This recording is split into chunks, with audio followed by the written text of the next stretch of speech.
Hello again, it's me, Diane, and I design and make patchwork quilts. And if you'd like to see how I made this dinosaur quilt, please continue watching. So for this week, I've pulled out all of the dinosaur fabric I've got. I'm thinking these will be the main features, perhaps a background of that. And this is the design. So I was thinking of making it sort of three-dimensional as if you're looking down. So this would be the paler dinosaur, this would be the darker dinosaur, and this would be the background. So I'm going to cut up some of the fabric, have a look and see if I've got enough to make the blocks. I'll get back to you. So let's talk fabric. And as you can see, this is a close-up of the black background, and it has all of the bone names. So vertebrae, Tarabosaurus, Ephraimovi, Tibia, Scapula, Lacrimal. Like I say, this is quite difficult. So it's probably for an older child or an adult. And then the white background also has names. So Stegosaurus, Kitty Patty, Baron X, Iguanodon, is that Ankylosaurus, Tyrannosaurus, Coleophysis. Anyway, there'll be people out there that are able to pronounce that much better than I am. Some of them look a little bit scary. However, those are the feature fabrics. This is the background. So it's a sort of lava, and the colours in here pick up some of the colours, so that'll make a nice background. And then there's a border of a black with a white scroll, and that will pick up the black and the white background feature. Like I say, I have just about scraped through to get enough, but I'll show you in detail now. So the black feature fabric is 8-inch square, and you'll need 4 of those. You'll need 24 3-inch squares, and you'll need 8 rectangles of 3-inch by 8-inch. Now moving on to the white background feature fabric, you will need 9 squares, and they are 8-inch. And you will also need 12 rectangles, and they are 3 inches by 8 inches.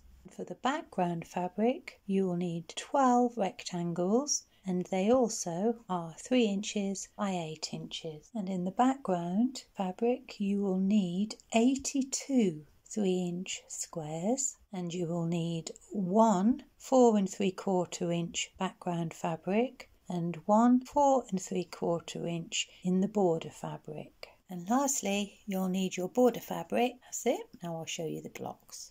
So first of all, we'll make up all the blocks and label them, and then we'll construct the quilt row by row. So your first one, very easy. You take your 12 background rectangles that are 3 by 8, and you label that one E, and you set that one aside. And then you take your pale rectangles, 12 of those, and you label them C, and you set them aside. Now we have to do a little bit of sewing. The first block I'm going to make are some half square triangles. So you take your border fabric, 4 3/4 inches, and your background fabric, and you sew 1/4 inch seam around the outside, press, snip off the corners, cut on the diagonal, and then you'll have 4 half square triangles. There we are. We'll label those 4 3-inch half square triangles F, and it is worth just checking the size and trimming if necessary, because on this quilt we do want accurate sizing. So that's F. Now we want to take the 24 dark feature blocks, 3-inch, and we want to join another 3-inch off the background fabric, 1 to each side, and then press them. So once you've sewn all those and pressed them, you take all of the C blocks that you had and you join 1 each side, press that, and then trim this block to 8 inches square. And this now is your C block. So you have 12 of those, and we set those aside. Now to block B. I chose this design so that the feature fabric would be left untouched as much as possible, so that you could see all these lovely things. And so I've taken the 8-inch squares in the black background, and I've snowballed the corner off, and I'll show you how I've done that. So there's lots of ways to snowball a corner, and the way I'm doing it on this block is to mark out 2 3/4 inches from each corner, and then just join in a line, on the 4 corners, and then I'm going to take my ruler and I'm going to measure 1/4 of an inch in from that line and cut them off. So I'm just laying the edge of the yellow part of the ruler along the red line that I've marked, and now I'm going to just cut off here on all 4 corners. So that's done, and now I'm going to take 2 3-inch squares and I'm going to cut diagonally across each square, and those triangles will form the corners. So you just take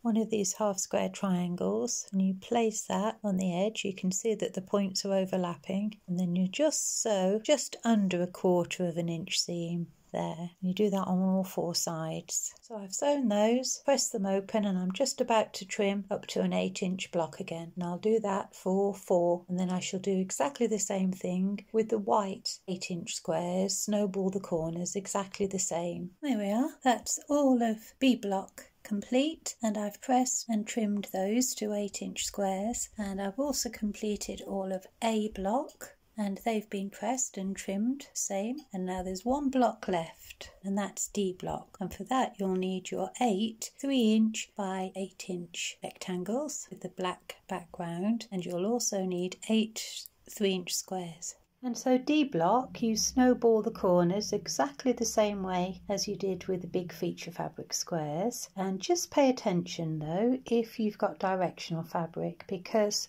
this long plain strip touches the border, that's on the outside. The cut pieces are facing inside the quilt. So as you can see, this is directional with writing on. So I want to put that on the left hand side of my quilt. So there's 2 blocks for the left, 2 for the right, 2 for the top and 2 for the bottom. And that's all the blocks complete. A, B, C, D, E and F. And now we can start assembling.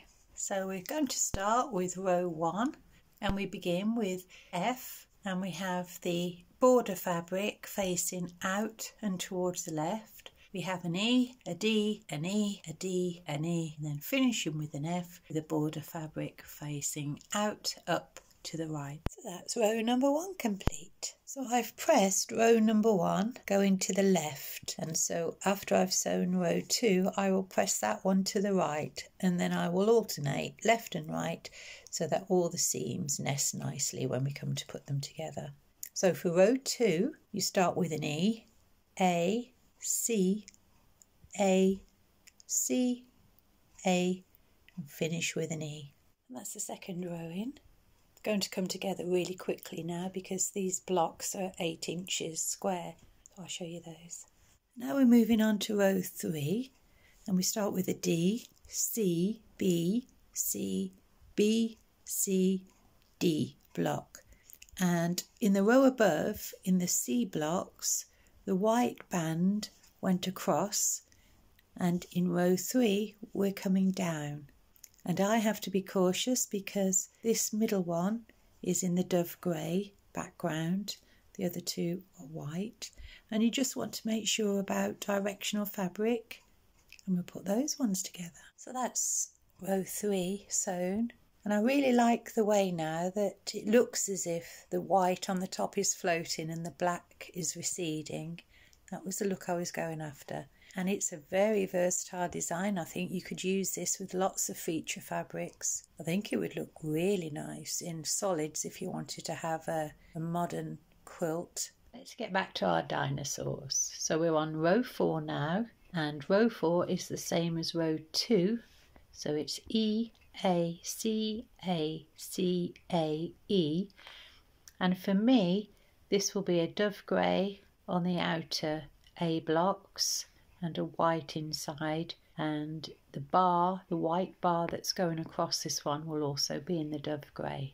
I just want to point something out if you're going to do this pattern in a solid. If you look here at these shapes where the bars meet, they don't touch corner to corner, and that's because I cut the corner off this 8-inch square and cut a 3-inch square in half on the diagonal. But that's okay because all of the inside squares are the same, and so I've got that little difference in the shape, and I'm quite happy with that. But I think if I was going to do a solid and I wanted all the corners to meet, like here, this band and these corners meet exactly, then you would use the stitch and flip method. Just something to bear in mind, I think. And sometimes, out of necessity, something lovely happens. I didn't have enough of the white dinosaur to use all of that in the top layer, so I use this dove grey, but I think it's adding another dimension. It's a lovely feature. I'm very pleased with that. So moving on to row 5, that is the same as row 3. So 5 is complete, and now we're on to 6. And that's the last of the last feature blocks, which is E, A, C, A, C, A, E. And that's the same row as the second row.